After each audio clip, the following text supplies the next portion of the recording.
असा म्हणतात की आदिमानव ह्यो माणसाचो पूर्वज होतो.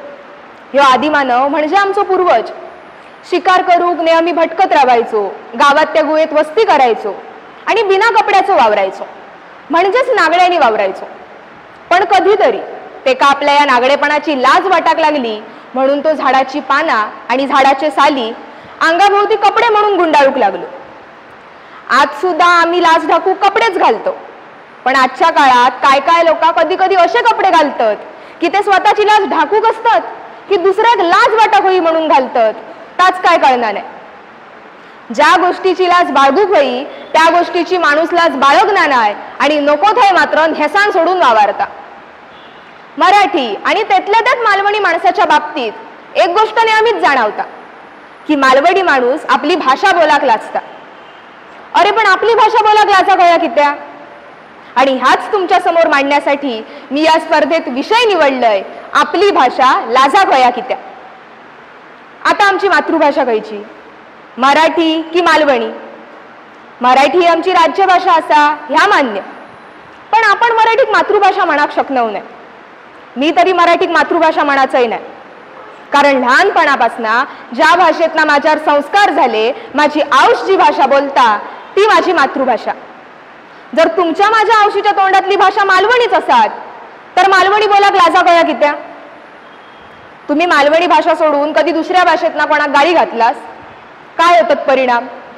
समोरचा माणूस तुमका त्याच्या वरचे गाळी तरी घालतलो, नाहीतर प्रकरण अतिच झाला तर मारामारी पर्यंत तरी जाताला. पण मालवणी ही जगातली एकच अशी भाषा असा की या भाषेतना समोरच्या गाळी जरी घातलास तरी समोरचा माणूस ते गाळी सत्यनारायणाच्या प्रसादासारखे गोड मानून घेता.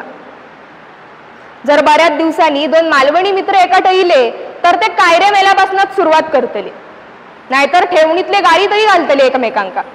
आणि मालवणीतले ठेवणीतले गाळी कसे असतात ते तुमका माहितच. मग तुम्हीच माका सांगा, हे असे गाळी दुसऱ्या भाषेतना घालून पचवचा सामर्थ्य कोणात असा? ही ताकद फक्त मालवणी भाषेतच असा. मालवणी भाषेची आणखी एक सगळ्यात मोठी ताकद म्हणजे मालवणी भाषेतले म्हणी.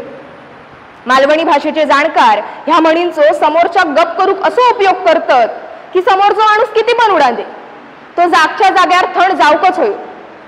कारण मालवणी म्हणीच इतके अर्थपूर्ण असत. म्हणान म्हणतय, जर आपली मालवणी इतकी अर्थपूर्ण असा तर मालवणी बोलाक लाजा कळ्या कित्या? गावचो माणूस मुंबईसून इलो की त्याका चाकरमानी म्हणतात. ह्यो चाकरमानी जेव्हा वर्षभर मुंबईसून रवान गावाक येता तेव्हा तो माका तुका हकडे तकडे इसरान मला तुला इकडे तिकडे बोलाक लागता. वर्षभर गाव सोडून बाहेर रवानीला तर आपली भाषा इसराक जाता काय? की बाहेर रवानील्यामुळे ह्यांका आपल्या भाषेची लाज वाटता, ह्यांका आपण हाय फाय आणि गावातलो माणूस गावंडळ वाटता. व मुंबईत साधी दोन मालवणी माणसं एकत्र भेटली ना तर ते बोलतले हिंदीत ना. तुम्ही बाकी प्रांतातले लोक बघा, युपीचे बघा, केरळचे बघा, खय गेले तरी आपली भाषा सोडणत नाही. मग मालवणी माणसाक आपली भाषा बोलाक लाज किती वाटक होईल? आज भारतातल्या सगळ्या भाषांचा सत्यानाश करणारी एकच भाषा खयची? इंग्रजी. इंग्रज भारतात इले आणि ह्या काय इंग्रजीचा लोणना आमच्या गळ्यात बांधलेली.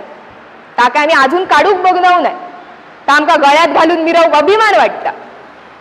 इंग्रजी भाषा किंवा बाहेरची खयची भाषा शिकणा ह्या काय मी वाईट म्हणणंय नाही, पण बाहेरची भाषा शिकताना आपली भाषा जपना ह्या सुद्धा आपलं कर्तव्य.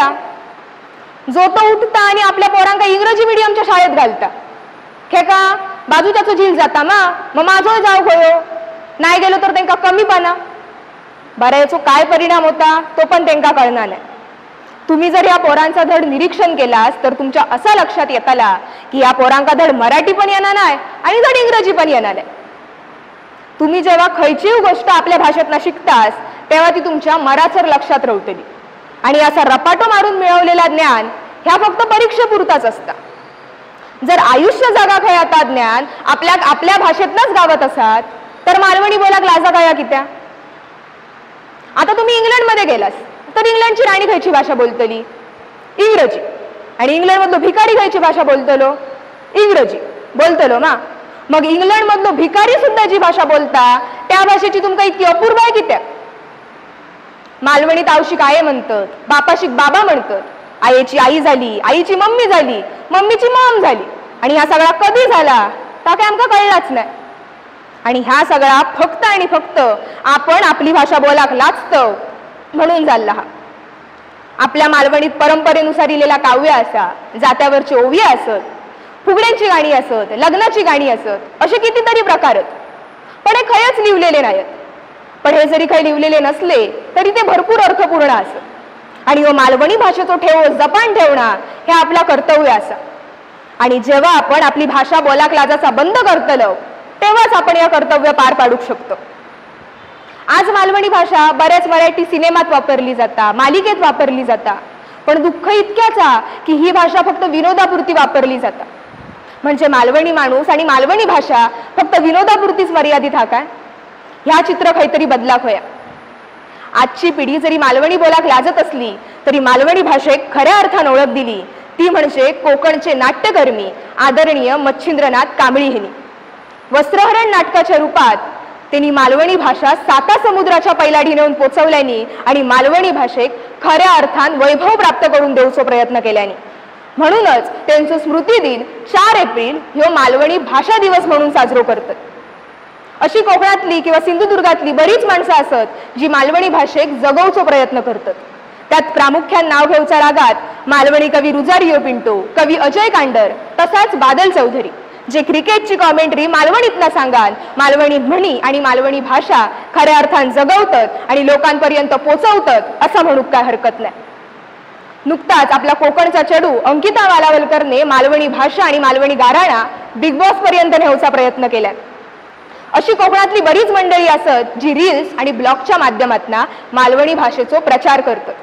म्हणून मी देवाक याकच गाराणा घालतय, बा देवा महाराजा, ही जी आमच्या कोकणातली मंडळी मालवणी भाषेचो प्रचार आणि प्रसार करतात, मालवणी भाषेच्या खुराटलेल्या झाडाक पाणी घालून टवटवीत करतात, त्यांच्या प्रयत्नाक असाच यश दी. मालवणी माणसाक खैसरय मालवणी बोलाची ताकद दी आणि माझी मालवणी भाषा जगाच्या शेवटापर्यंत जिती ठेव रे महाराजा. धन्यवाद.